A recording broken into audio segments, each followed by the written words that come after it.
Welcome to Cheat Sheet Tale, where secrets slip, lies unravel, and the truth always has a twist. Real stories, raw confessions, and shocking betrayals. Drop a comment if you've ever caught a red flag too late now. Let's get into today's tale. Welcome to Cheat Sheet Tales, where secrets slip, lies unravel, and the truth always has a twist. Real stories, raw confessions, and shocking betrayals. Drop a comment if you've ever caught a red flag too late. Now let's get into today's tale. When my stepsister and my fiancé found out that I got a full ride scholarship, they mocked me in front of guests. He said, "You'll drop out like you always quit. They had a party without me." 7 hours later, the dean called. They were expelled for plagiarism. Guess who reported it? I didn't expect them to be happy for me. Not really, but I guess I still hoped for something, a smile maybe. A simple well done. What I got instead was a room full of sideways glances, polite claps, and the kind of silence that somehow feels louder than screaming. It all started when I got the scholarship, a full ride to the University of Chicago. Every tuition dollar covered housing, even a small living stipend. It was the kind of thing you work for in silence and cry about in private. I applied for it in the early hours of the morning, night after night, while my stepsister Jade slept peacefully in the next room, while Lucas, my fiancé, played video games or worked on group projects in the living room. I wrote and rewrote my personal statement until my fingers cramped. And when I got the email, I just sat there for what felt like forever, staring at the screen. It felt too big to believe, like someone had made a mistake, but they hadn't. I durned at every letter of that congratulatory message was mine still. I made the mistake of thinking it was news worth sharing. We were having dinner at home, me, my mom, Marcus, my stepdad Jade, and Lucas. I wasn't planning on saying anything, but Jade had just been talking about a weekend getaway. She and Lucas were planning to New York, it said. It'll be good networking, she said, like she even knew what that meant. I mean, let's be real. School is mostly about who, not what you know. That's when I said it softly, almost as an afterthought. I got the full ride, the scholarship from the University of Chicago. The room froze. Jade's fork paused halfway to her mouth. Lucas stopped mid-sip. My mom blinked slowly, like she hadn't heard me right. "Wait, what?" Marcus said. Frowning, I applied last fall, got the notification this morning. It tried to smile, but my voice shook a little. Full tuition. I start in the fall. Jade leaned back, crossing her arms. With a smirk, did they run out of applicants? That stung more than I wanted to admit. I glanced at Lucas, searching his face for anything, support, pride, something resembling love. Instead, he let out a small laugh and shook his head. "You still drop out like you always quit?" It wasn't even said with malice, just certainty, like he was making a factual observation about the weather. My mom said nothing. Not even a "that's great, honey." Marcus cleared his throat and asked Jade to pass the salt. The conversation just moved on. Later that night, I sat in bed, the acceptance letter still open on my phone, replaying that moment again. And again, not just the words, the silence, the smirks, the absence of anyone who thought I was capable. 3 days later, Jade threw a party. Lucasco hosted.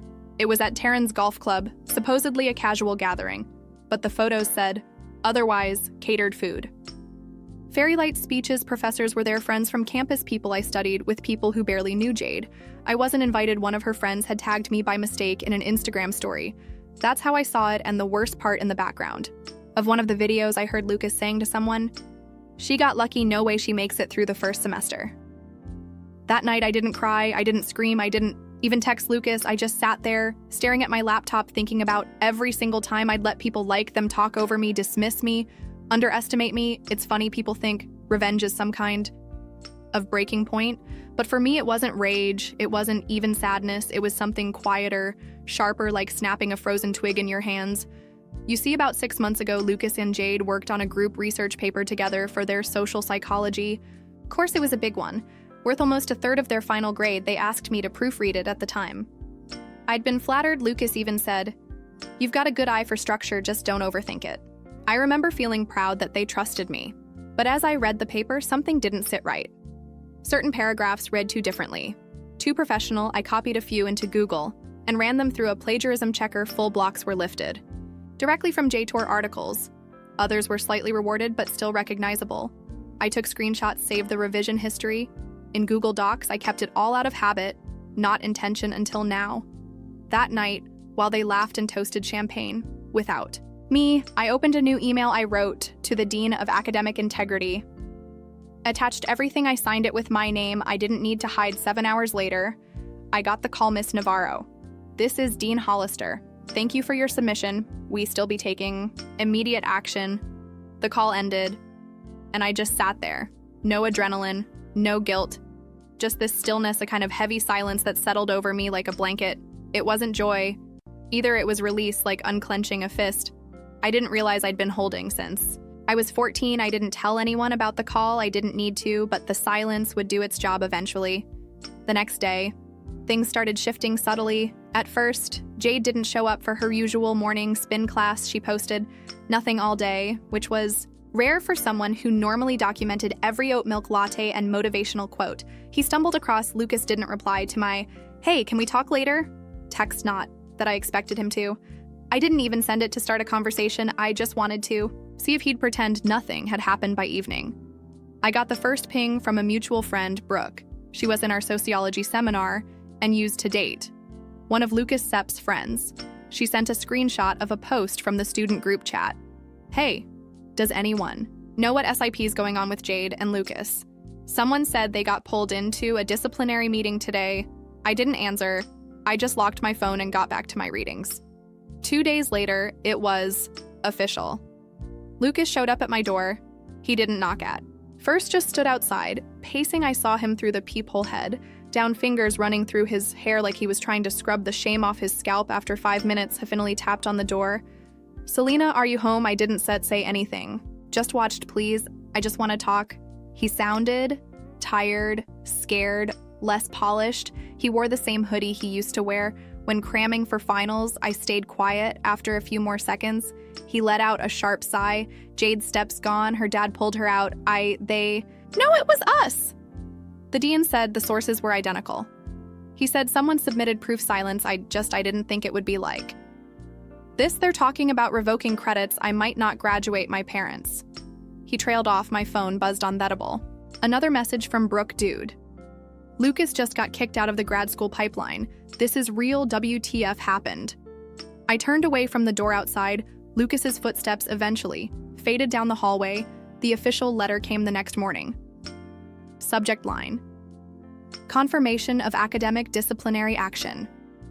Both Jade and Lucas were permanently expelled due to willful plagiarism and academic dishonesty. A note at the bottom added that the matter would be reflected on their transcripts and reported to Torlevant. Academic institutions, basically. There would be no quiet transfer, no sweeping this under the rug. By then, my mom had started to hear whispers too. She called me that afternoon. "You didn't have anything to do with what happened to Jade, did you?" Her voice was flat, controlled the way it always was, when she was already disappointed and looking to confirm it. "I did.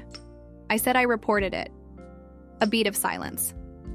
"You could sip talk to us first, like you talked to me when you let them tear me down in front of you. When you sat there and said nothing, while your husband Sip's daughter mocked. Your own that Sip's not fair, what's is not fair? I said is spending my life being told to be quiet to keep the peace while everyone else got to take up space. And when I finally defend myself, I set them the villain." She didn't respond. Not really, just muttered something about being blindsided and needing to talk to Marcus. But there wasn't going to be a family roundtable this time. I wasn't interested in their version of resolution anymore.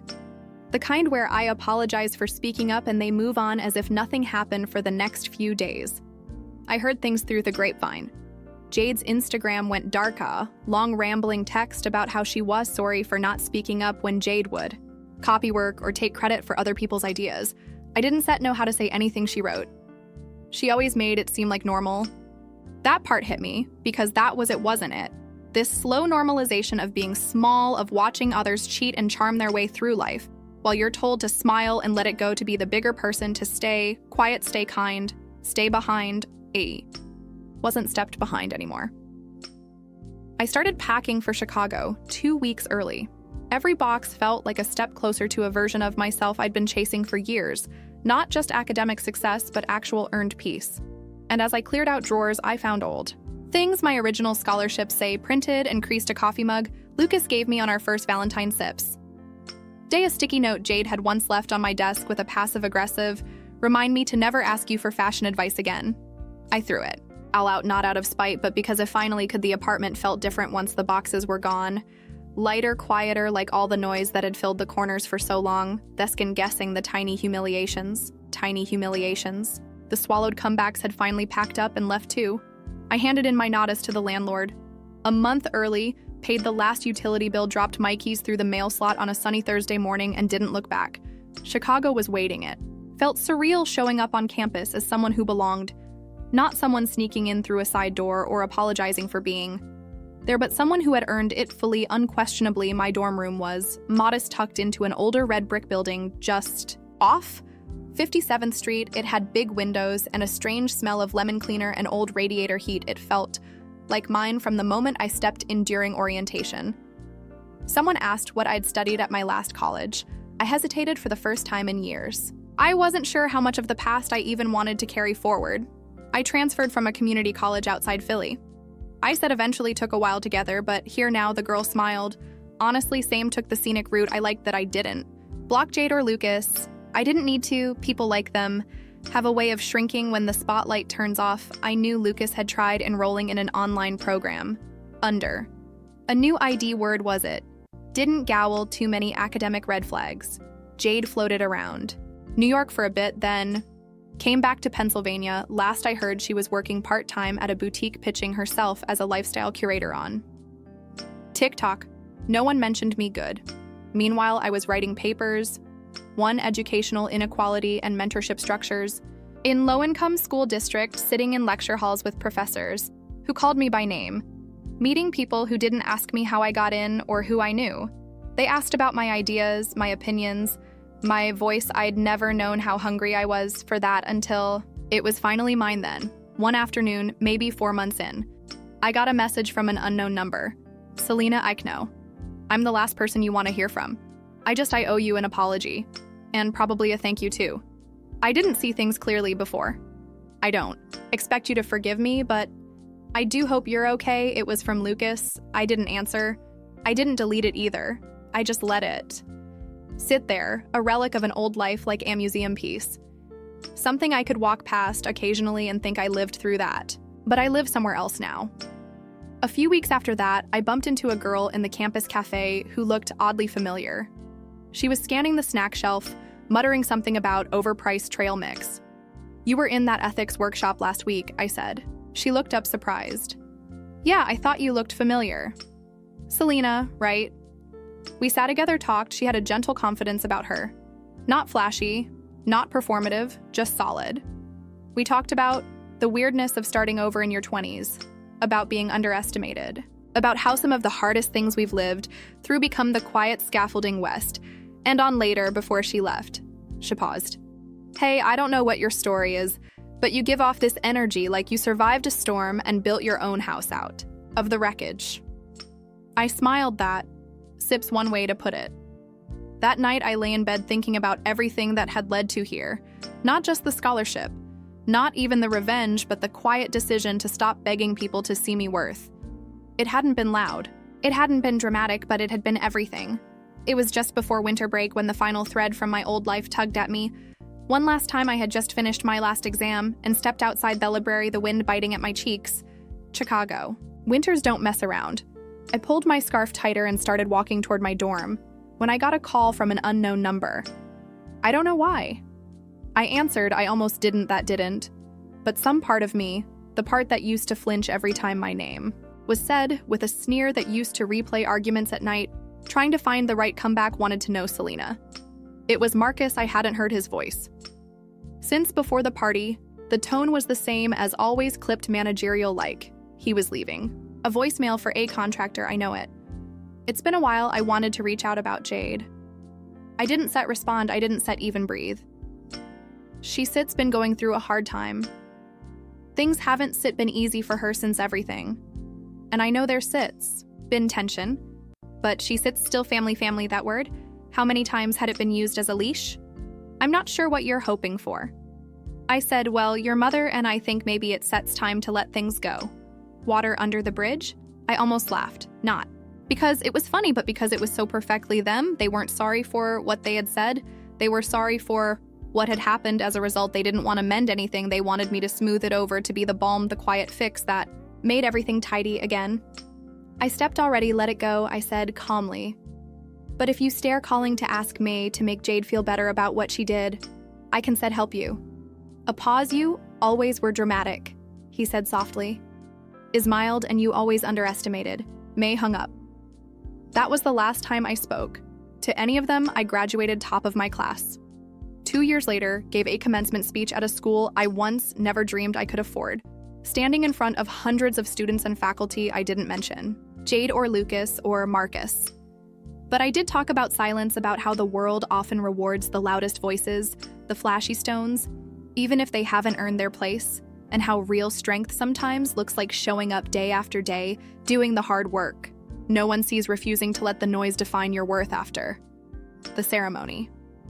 A professor I deeply admired came up to me. You have a stillness when you speak, she said. Not quiet exactly, just sure like someone who knows what she sips saying matters. I smiled and thanked her, but inside I thought that's what surviving sounds like. Now I work for a nonprofit in Chicago. We focus on first-gen students, helping them get access to real mentors, real support, real chances. I think about my past, sometimes not with anger, not even with sadness, with perspective. Used to think the only way to win was to be like, to keep peace, to hold my breath in rooms that didn't make space for me. Now I know the truth. The quiet ones aren't weak. The ones who watch, who wait, who endure, they're the ones you should never underestimate.